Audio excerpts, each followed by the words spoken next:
ನಮಸ್ತೆ ಫ್ರೆಂಡ್ಸ್, ಗುರುವಾರ ಮಧ್ಯಾಹ್ನ ಊಟಕ್ಕೆ ನಾನು ಬೇಳೆ ಸಾಂಬಾರು ಮಾಡಿ ವೈಟ್ ರೈಸ್ ಮಾಡಿದ್ದೀನಿ. ಇದಕ್ಕೆ ನೆಂಚ್ಕೊಳ್ಳೋದಕ್ಕೆ ಕಾಲಿಫ್ಲವರ್ ಇತ್ತು, ಅದನ್ನು ಕರಿಬೇವು ಹಾಕಿ ಡ್ರೈ ಗೋಬಿ ಮಾಡೋಣ ಅಂತ ರೆಡಿ ಮಾಡಿಕೊಂಡೆ. ಬಿಸಿನೀರು ಇಕ್ಬಿಟ್ಟು ಗೋಬಿ ಎಲ್ಲ ಕ್ಲೀನ್ ಮಾಡಿಬಿಟ್ಟು ಉಪ್ಪು ಅರಿಶಿನ ಹಾಕ್ಬಿಟ್ಟು ಸ್ವಲ್ಪ 50% ಬೇಯಲಿ ಅಂತ ಇಟ್ಟಿದ್ದೀನಿ. ಇದಕ್ಕೊಂದು ಪೇಸ್ಟ್ ಮಾಡ್ಕೋಬೇಕು. ಇದಕ್ಕೆ 2 ಹಿಡಿಯಷ್ಟು ಕರಿಬೇವು ತಗೊಂಡು ನಾವು ಬಾಣಲೆಯಲ್ಲಿ ಹಾಕಿ ಚೆನ್ನಾಗಿ ಫ್ರೈ ಮಾಡ್ಕೋಬೇಕು.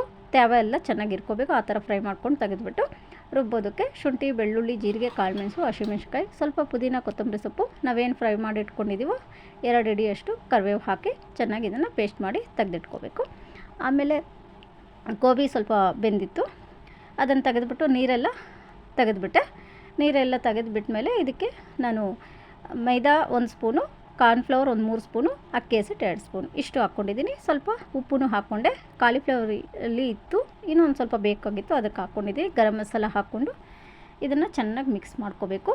ಅಂದರೆ ಅದೆಲ್ಲ ಚೆನ್ನಾಗಿ ಕೋಟ್ ಆಗಬೇಕು. ಆ ಥರ ಮಿಕ್ಸ್ ಮಾಡ್ಕೊಂಡ್ಬಿಟ್ಟು ನಾವೇನು ಪೇಸ್ಟ್ ಮಾಡಿಟ್ಟಿದ್ದೀವೋ ಅದನ್ನು ಹಾಕಿ ಚೆನ್ನಾಗಿ ಮಿಕ್ಸ್ ಮಾಡಿ ಒಂದು 5 ನಿಮಿಷ ರೆಸ್ಟ್ ಕೊಟ್ಟು ನಾವು ಇದನ್ನು ಆಮೇಲೆ ನಾನು ಬಾಣಲಿಯಲ್ಲಿ ಎಣ್ಣೆ ಹಾಕಿ ಚೆನ್ನಾಗಿ ಕಾದ್ಮೇಲೆ ಹಾಕ್ಕೊಂಡೆ.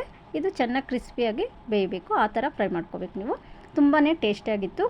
ಇದನ್ನು ಕರಿ ಲೀವ್ಸ್ ಡ್ರೈ ಗೋಬಿ ಅಂತ ಹೇಳ್ತೀವಿ. ತುಂಬ ಟೇಸ್ಟಿಯಾಗಿರುತ್ತೆ. ನೀವು ಒಂದು ಸಲ ಟ್ರೈ ಮಾಡಿ ನೋಡಿ ಫ್ರೆಂಡ್ಸ್. ಅಷ್ಟೊತ್ತಿಗೆ ನನ್ನ ಮಗಳು ಲಂಚ್ ಪ್ಲೇಟ್ ರೆಡಿ ಮಾಡಿದ್ಲು. ಪಿಕಲ್ಲು ಮತ್ತು ಸೌತೆಕಾಯಿ, ಆನಿಯನ್ ಇಟ್ಟಿದ್ದಾಳೆ, ರೈಸು, ಬೇಳೆ ಸಾಂಬಾರು, ಕರಿ ಲೀವ್ಸ್, ಡ್ರೈ ಗೋಬಿ. ಇದು ಫ್ರೆಂಡ್ಸ್ ಸಿಂಪ್ಲಿ ನಮ್ಮನೇಲಿ ಮಧ್ಯಾಹ್ನಕ್ಕೆ ಊಟಕ್ಕೆ ರೆಡಿ ಮಾಡಿರೋದು. ನಿಮ್ಮ ಮನೇಲಿ ಏನು ಊಟ, ಏನು ಅಡುಗೆ ಅಂತ ನನಗೆ ಕಾಮೆಂಟಲ್ಲಿ ತಿಳಿಸ್ಕೊಡಿ. Thank you friends. See you in the next blog.